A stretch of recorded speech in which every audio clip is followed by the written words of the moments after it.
discovered the magic of nature, like looking up at the stars or chasing fireflies. Help ensure your child gets those same experiences. Visit discovertheforest.org to find a forest or park near you and discover other cool things to do when you go, like fishing, biking, or even camping. Visit discovertheforest.org. A message from the Ad Council and the voice of Nassau Community College, 90.3 WHPC. Welcome back to Our Voices on the voice of Nassau Community College, 90.3 WHPC. My name is Natasha Nurse, and my guest today is psychic medium Terr Cacilla. So, Terr, so many questions. Okay. So, it's interesting. I read earlier, right, that you are, you've had these experiences since a very young age, at the age of 3, and, it took you a very long time till you decided to open up. So I'd love to hear, what exactly were the pivotal events in your life or things that made you say, enough is enough, I have to share what's going on with me with the world?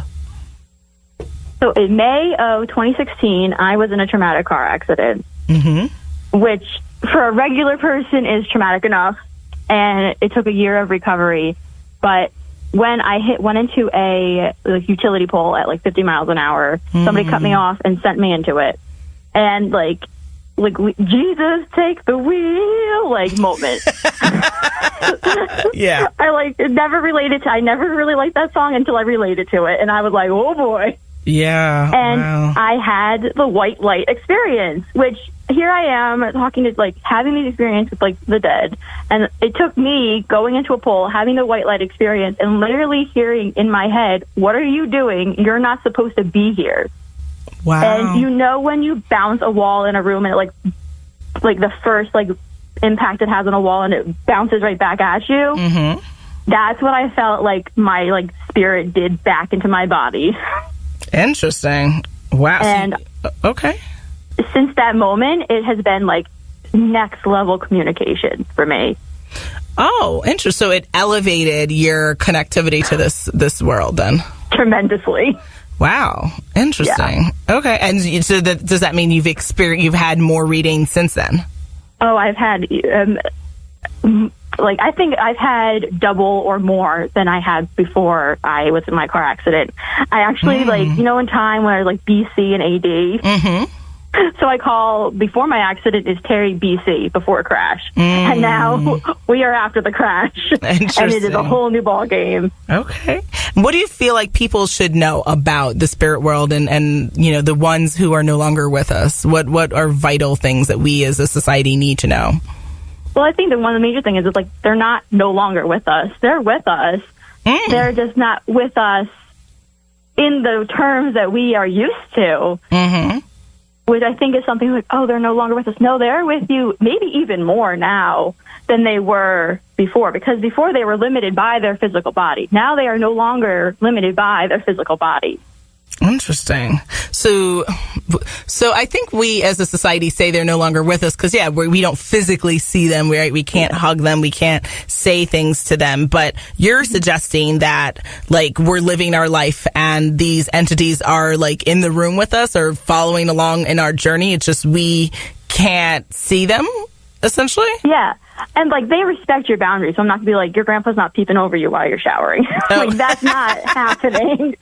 But, they are a part of, important events. I'll do readings, and I will have spirit confirm events that have happened way after they have passed on. Oh, wow. Oh. That's both scary and sad because, for me, I remember when my aunt died, she was my everything, my Aunt Kat. And, I was 8 years old and I thought I was dying because I was I loved her so much.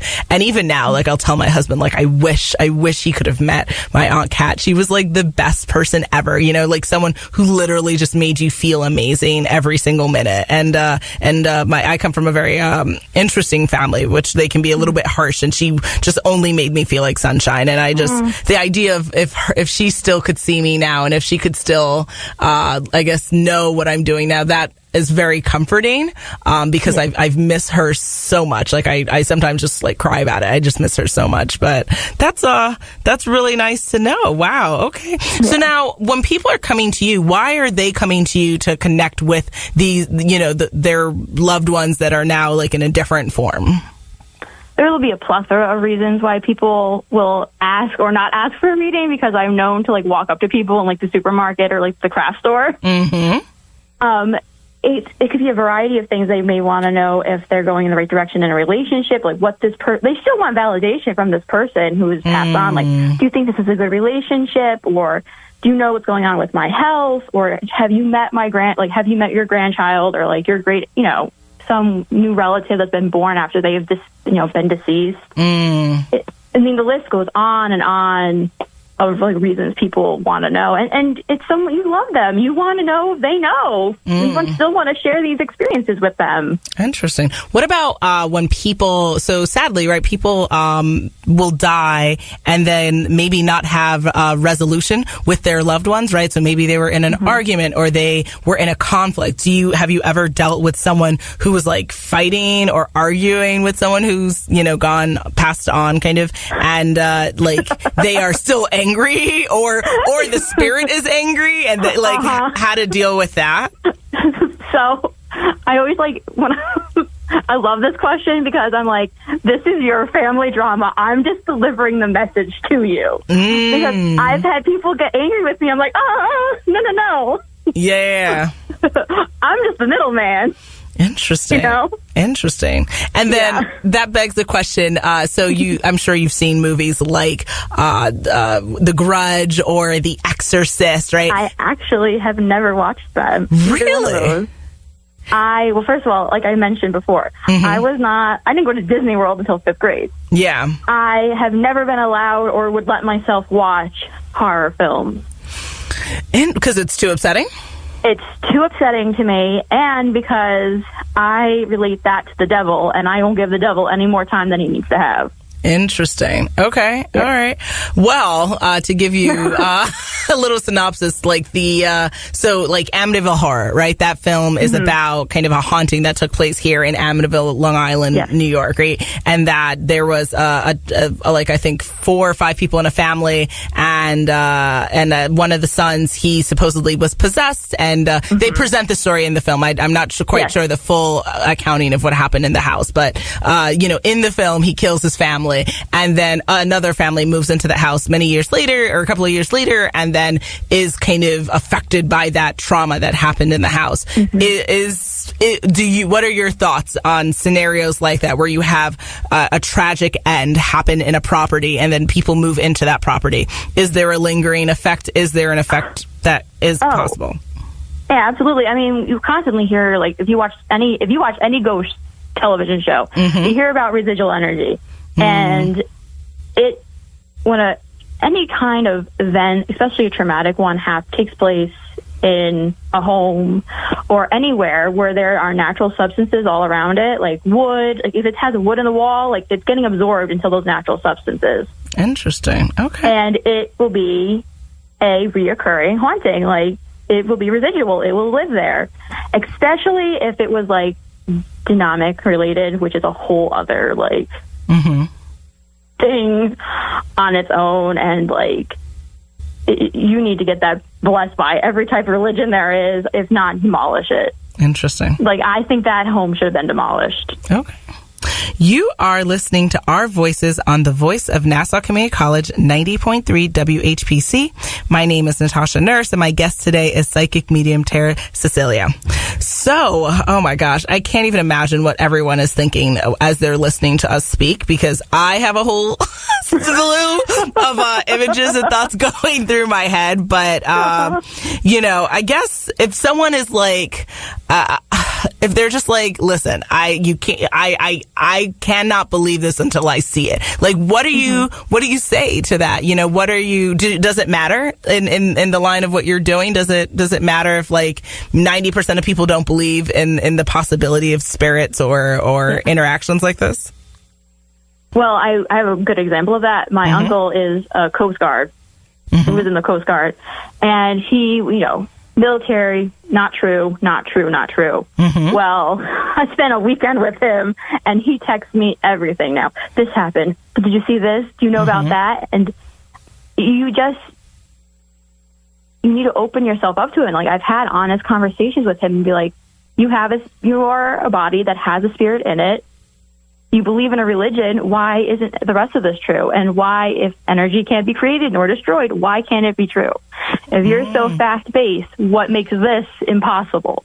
Interesting. Okay. I hear you. I think that sums it up perfectly. And, I think that you're right. I personally believe in what you're doing. And I personally would say that, there have been moments in my life where I feel like I have seen something that doesn't necessarily exist in this plane. My husband laughs.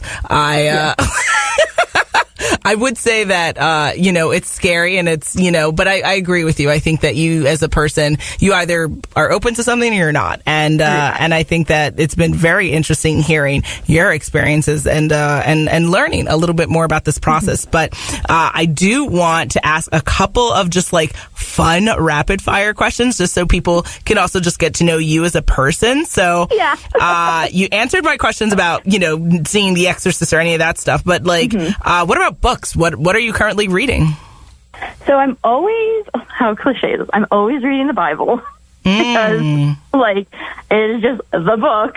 I also have my favorite book of, like, all time, and, like, it's called The Parallel Sayings by Richard Hooper, and it's about Jesus, Buddha, Krishna, and Lao Tzu, which is like the different philosophers from different religions, and it just compares like all the different sayings from all their different books and scriptures and gospels, and just kind of like reifies to me like we are all one person, we all come from one place, like be kind to each other because really we're all brothers and sisters. Okay.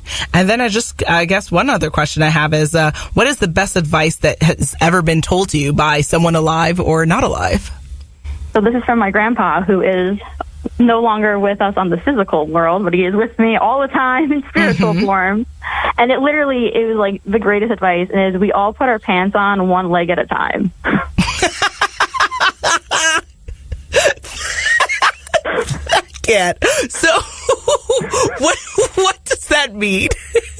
So like he was always like very just like a guy's guy, and he was just like, no one's more important than you. We are all just people. He's like, you put your pants on the same, you put it on one leg at a time. I agree. I agree. I don't necessarily say that, but I do agree. I say, from Beyonce to janitor to, current president, right? We are all human beings. We have to respect and love each other. So if people are listening and they're like, listen, I cannot get enough of this Terr girl. She is too funny and too amazing. How can people get in touch with you?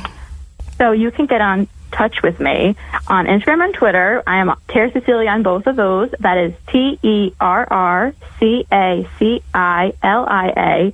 And through email, if you want like a really like direct, long, formatted conversation to start, through my email, which is also Terr Cacilla, spelled the same way, @gmail.com. I love it. I just want to thank you so much for coming on. My guest today was psychic medium Terr Cacilla, and I appreciate your honesty and your openness. Thank you. Thank you so much for having me. Absolutely. Again, I'm sure everyone listening found you both as informative and inspiring as I did. My name is Natasha Nurse. I'm the proud host of Our Voices here on 90.3 WHPC. Our show's creative director is Rudy J. Breedy. Visit ncc.edu/WHPC for more information. This is available as a podcast on iTunes, Android Podcasts, and on Spreaker. Our Voices is powered by the Nassau Community College Foundation on the voice of Nassau Community College, 90.3 WHPC. Have a great day, and we'll see you soon.